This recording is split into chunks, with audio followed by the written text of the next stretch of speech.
शांति।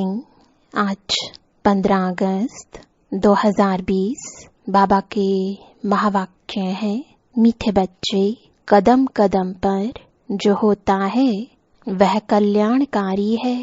इस ड्रामा में सबसे अधिक कल्याण उनका होता है जो बाप की याद में रहते हैं। प्रश्न है, ड्रामा की किस नोंद को जानने वाले बच्चे अपार खुशी में रह सकते हैं? उत्तर है, जो जानते हैं कि ड्रामा अनुसार अब इस पुरानी दुनिया का विनाश होगा, नेचुरल कैलेमिटीज भी होंगी, लेकिन हमारी राजधानी तो स्थापन होनी ही है। इसमें कोई कुछ कर नहीं सकता। भल अवस्थाएं नीचे ऊपर होती रहेंगी, कभी बहुत उमंग, कभी ठंडे ठार हो जाएंगे। इसमें मूंझना नहीं है। सभी आत्माओं का बाप भगवान हमको पढ़ा रहे हैं, इस खुशी में रहना है। गीत है, महफिल में जल उठी क्षमा परवाने के लिए, प्रीत बनी है दुनिया में मर जाने के लिए। ओम शांति।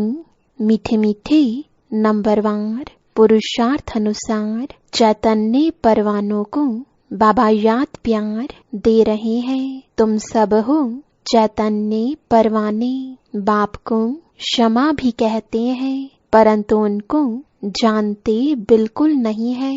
क्षमा कोई बड़ी नहीं, एक बिंदी है। किसकी भी बुद्धि में नहीं होगा कि हम आत्मा बिंदी है। हमारी आत्मा में सारा पाठ है। आत्मा और परमात्मा का नॉलेज और किसकी बुद्धि में नहीं है। तुम बच्चों को ही बाप ने आकर समझाया है, आत्मा का रियलाइजेशन दिया है। आगे यह पता नहीं था कि आत्मा क्या है, परमात्मा क्या है। इसलिए देह अभिमान के कारण बच्चों में मोह भी है, विकार भी बहुत है। भारत कितना ऊंच था, विकार का नाम भी नहीं था। वह था वाइसलेस भारत, अभी है विशियस भारत। कोई भी मनुष्य ऐसे नहीं कहेंगे जैसे बाप समझाते हैं। आज से 5000 वर्ष पहले हमने इनको शिवालय बनाया था। मैंने ही शिवालय स्थापन किया था। कैसे, सो भी तुम अभी समझ रहे हो। तुम जानते हो कदम कदम पर जो होता है वह कल्याणकारी ही है। एक एक दिन जास्ती कल्याणकारी उनका है जो बाप को अच्छी रीति याद कर अपना भी कल्याण करते रहते हैं। यह है ही कल्याणकारी पुरुषोत्तम बनने का युग। बाप की कितनी महिमा है तुम जानते हो। अभी सच्चा सच्चा भागवत चल रहा है। द्वापर में जब भक्ति मार्ग शुरू होता है तो पहले पहले तुम भी हीरो का लिंग बनाकर पूजा करते हो। अभी तुमको स्मृति आई है, हम जब पुजारी बने थे तब मंदिर बनाए थे, हीरे माणिक का बनाते थे। वह चित्र तुम अभी मिल ना सके। यहाँ तो यह लोग चांदी आदि का बनाकर पूजा करते हैं। ऐसे पुजारियों का भी मान देखो कितना है। शिव की पूजा तो सब करते हैं, लेकिन अव्यभिचारी पूजा तो है नहीं। यह भी बच्चे जानते हैं, विनाश भी आने का है जरूर। तैयारियां हो रही हैं। नेचुरल कैलेमिटीज की भी ड्रामा में नोंद है। कोई कितना भी माथा मारे, तुम्हारी राजधानी तो स्थापन होनी ही है। कोई की भी ताकत नहीं जो इसमें कुछ कर सके। बाकी अवस्थाएं तो नीचे ऊपर होंगी ही। यह है बहुत बड़ी कमाई। कभी तुम बहुत खुशी में अच्छे ख्यालात में रहेंगे, कभी ठंडे पड़ जाएंगे। यात्रा में भी नीचे ऊपर होते हैं, इसमें भी ऐसे होता है। कभी तो सुबह को उठ बाप को याद करने से बहुत खुशी होती है। ओहो, बाबा हमको पढ़ा रहे हैं, वंडर है। सभी आत्माओं का बाप भगवान हमको पढ़ा रहे हैं। उन्होंने फिर कृष्ण को भगवान समझ लिया है। सारी दुनिया में गीता का मान बहुत है, क्योंकि भगवान वाच है ना। परंतु यह किसको पता नहीं है कि भगवान किसको कहा जाता है। भल कितनी भी पोजीशन वाले बड़े बड़े विद्वान पंडित आदि हैं, कहते भी हैं गॉड फादर को याद करते हैं, परंतु वह कब आया, क्या आकर किया, यह सब भूल गए हैं। बाप सब बातें समझाते रहते हैं। ड्रामा में यह सब नोंद है। यह रावण राज्य फिर भी होगा और हमको आना पड़ेगा। रावण ही तुमको अज्ञान के घोर अंधियारे में सुला देते हैं। ज्ञान तो सिर्फ एक ज्ञान सागर ही बतलाते हैं, जिससे सदगति होती है। सिवाय बाप के और कोई सदगति कर ना सके। सर्व का सदगतिदाता एक है। गीता का ज्ञान जो बाप ने सुनाया था, वह फिर प्राय लोप हो गया। ऐसे नहीं, यह ज्ञान कोई परंपरा चला आता है। औरों के कुरान, बाइबल आदि चले आते हैं, विनाश नहीं हो जाते। तुमको तो जो ज्ञान अभी मैं देता हूँ, इनका कोई शास्त्र बनता नहीं है जो परंपरा अनादि हो जाए। यह तो तुम लिखते हो फिर खत्म कर देते हो। यह तो सब नेचुरल जलकर खत्म हो जाएंगे। बाप ने कल्प पहले भी कहा था, अभी भी तुमको कह रहे हैं। यह ज्ञान तुमको मिलता है, फिर प्रारब्ध जाकर पाते हो। फिर इस ज्ञान की दरकार नहीं रहती। भक्ति मार्ग में सब शास्त्र है। बाबा तुमको कोई गीता पढ़कर नहीं सुनाते हैं, वह तो राजयोग की शिक्षा देते हैं, जिसका फिर भक्ति मार्ग में शास्त्र बनाते हैं तो अगड़म बगड़म कर देते हैं। तो तुम्हारी मूल बात है कि गीता का ज्ञान किसने दिया, उनका नाम बदली कर दिया है और कोई के भी नाम बदली नहीं हुए हैं। सबके मुख्य धर्म शास्त्र है ना। इसमें मुख्य है डिटिज्म, इस्लामिज्म, बुद्धिज्म। भल करके कोई कहते हैं कि पहले बुद्धिज्म है, पीछे इस्लामिज्म। बोलो, इन बातों से गीता का कोई ताल्लुक नहीं है। हमारा तो काम है बाप से वर्षा लेने का। बाप कितना अच्छी रीति समझाते हैं। यह है बड़ा झाड़, अच्छा है जैसे फ्लावर वास है, 3 ट्यूब्स निकलती हैं। कितना अच्छी समझ से बनाया हुआ झाड़ है। कोई भी झट समझ जाएंगे कि हम किस धर्म के हैं, हमारा धर्म किसने स्थापन किया। यह दयानंद, अरविंद घोष आदि तो अभी होकर गए हैं। वो लोग भी योग आदि सिखलाते हैं।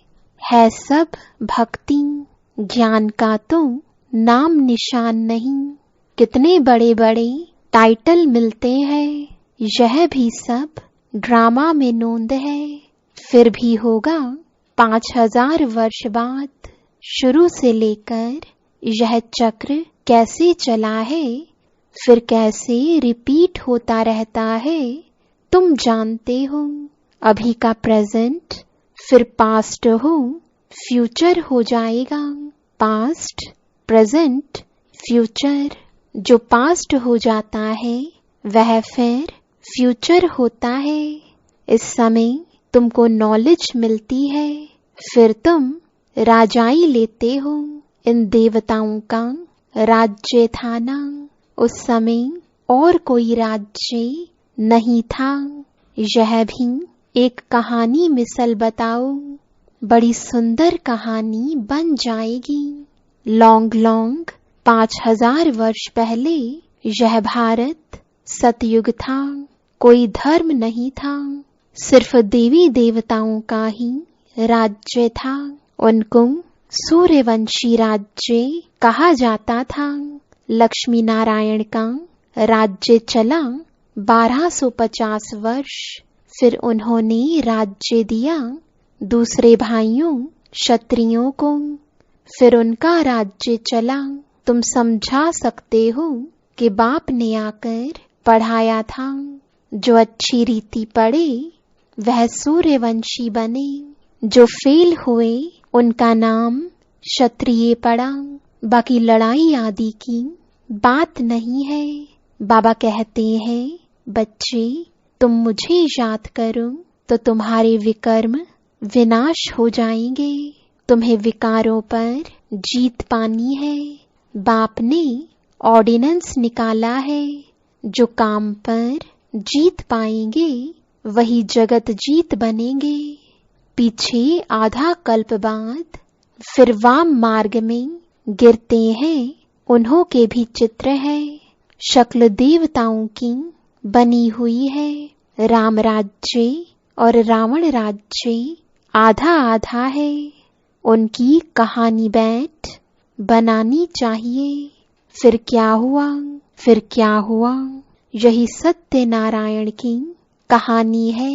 सत्य तुम एक ही बाप है, जो इस समय आकर सारे आदि मध्य अंत का तुमको नॉलेज दे रहे हैं, जो और कोई दे ना सके। मनुष्य तुम बाप को ही नहीं जानते।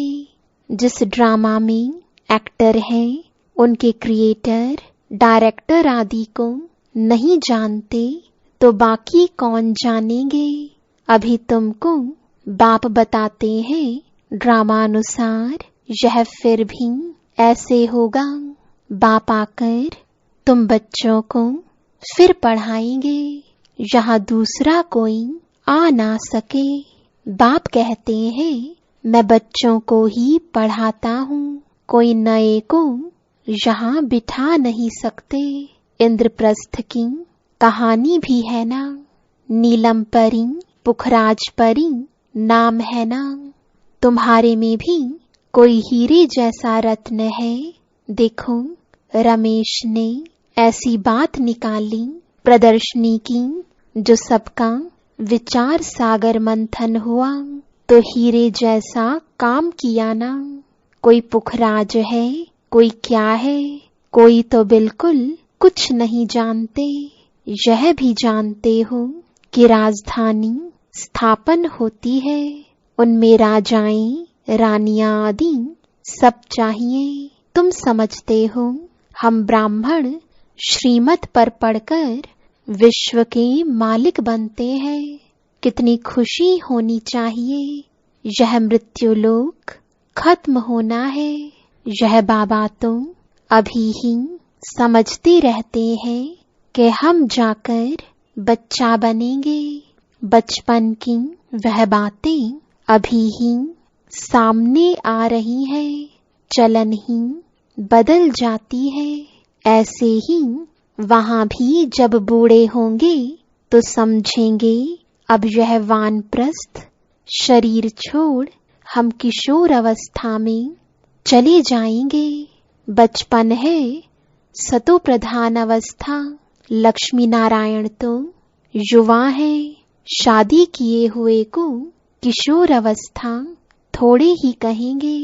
युवा अवस्था को रजो, वृद्ध को तमो कहते हैं।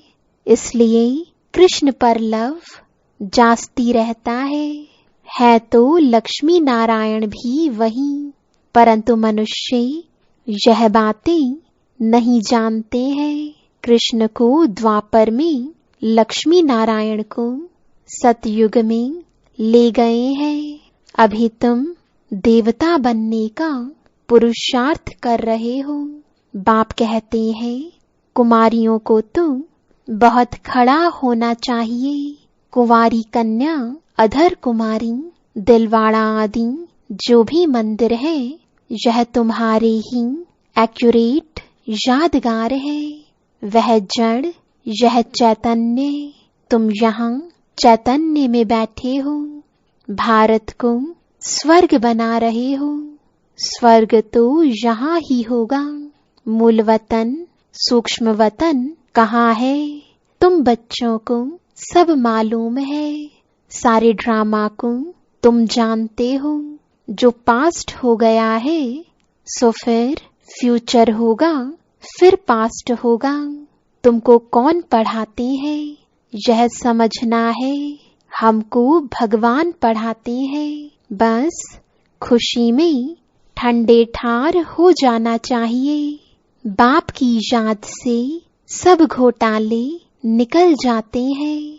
बाबा हमारा बाप भी है, हमको पढ़ाते भी हैं, फिर हमको साथ भी ले जाएंगे। अपने को आत्मा समझ परमात्मा बाप से ऐसी बातें करनी है।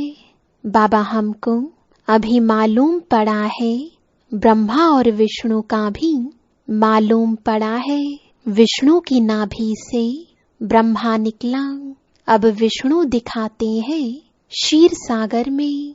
ब्रह्मा को सूक्ष्म वतन में दिखाते हैं। वास्तव में है यहाँ विष्णु तो हुआ राज्य करने वाला। अगर विष्णु से ब्रह्मा निकला तो जरूर राज्य भी करेगा। विष्णु की नाभि से निकला तो जैसे कि बच्चा हो गया। यह सब बातें बाप बैठ समझाते हैं। ब्रह्मा ही 84 जन्म पूरे कर अब फिर विष्णुपुरी के मालिक बनते हैं। यह बातें भी कोई पूरी रीति समझते नहीं है। तब तो वह खुशी का पारा नहीं चढ़ता। गोप गोपियां तुम हो। सतयुग में थोड़े ही होंगे, वहां तो होंगे प्रिंस प्रिंसेस। गोप गोपियों का गोपी वल्लभ है ना। प्रजापिता ब्रह्मा है सबका बाप, और फिर सब आत्माओं का बाप है निराकार शिव। यह सब है मुख वंशावली। तुम सब बीके भाई बहन हो गए। क्रिमिनलाई हो ना सके, इसमें ही माया हार खिलाती है। बाप कहते हैं अभी तक जो कुछ पढ़ा है उसे बुद्धि से भूल जाओ। मैं जो सुनाता हूँ वह पढ़ो। सीढ़ी तो बड़ी फर्स्ट क्लास है। सारा मदार है एक बात पर। गीता का भगवान कौन? कृष्ण को भगवान कह नहीं सकते। वह तो सर्वगुण संपन्न देवता है। उनका नाम गीता में दे दिया है। सांवरा भी उनको बनाया है, और फिर लक्ष्मी नारायण को भी सांवरा कर देते। कोई हिसाब किताब ही नहीं। रामचंद्र को भी काला कर देते। बाप कहते हैं काम चिता पर बैठने से सांवरा हुआ है। नाम करके एक का लिया जाता है। तुम सब ब्राह्मण हो। अभी तुम ज्ञान चिता पर बैठते हो। शूद्र काम चिता पर बैठे हैं। बाप कहते हैं विचार सागर मंथन कर युक्तियां निकालो कि कैसे जगाएं। जागेंगे भी ड्रामा अनुसार। ड्रामा बड़ा धीरे धीरे चलता है। अच्छा, मीठे मीठे सिकिलदे बच्चों प्रति माता पिता बाप दादा का याद प्यार और गुड मॉर्निंग। रूहानी बाप की रूहानी बच्चों को नमस्ते। रूहानी बच्चों की रूहानी बाप दादा को गुड मॉर्निंग और नमस्ते। धारणा के लिए मुख्य सार है पहला, सदा इसी स्मृति में रहना है कि हम गोपी वल्लभ के गोप गोपियां हैं। इसी स्मृति से सदा खुशी का पारा चढ़ा रहे। दूसरा, अभी तक जो कुछ पढ़ा है उसे बुद्धि से भूल बाप जो सुनाते हैं वही पढ़ना है। हम भाई बहन हैं, इस स्मृति से क्रिमिनल आई को खत्म करना है। माया से हार नहीं खानी है। वरदान है रियलिटी द्वारा रॉयल्टी का प्रत्यक्ष रूप दिखाने वाले साक्षात्कार मूर्त भव। अभी ऐसा समय आएगा जब हर आत्मा प्रत्यक्ष रूप में अपने रियलिटी द्वारा रॉयल्टी का साक्षात्कार कराएगी। प्रत्यक्षता के समय माला के मणके का नंबर और भविष्य राज्य का स्वरूप दोनों ही प्रत्यक्ष होंगे। अभी जो रेस करते करते थोड़ा सा रीस की धूल का पर्दा चमकते हुए हीरो को छिपा देता है, अंत में यह पर्दा हट जाएगा। फिर छिपे हुए हीरे अपने प्रत्यक्ष संपन्न स्वरूप में आएंगे। रॉयल फैमिली अभी से अपनी रॉयल्टी दिखाएगी, अर्थात अपने भविष्य पद को स्पष्ट करेगी। इसलिए रियलिटी द्वारा रॉयल्टी का साक्षात्कार कराओ।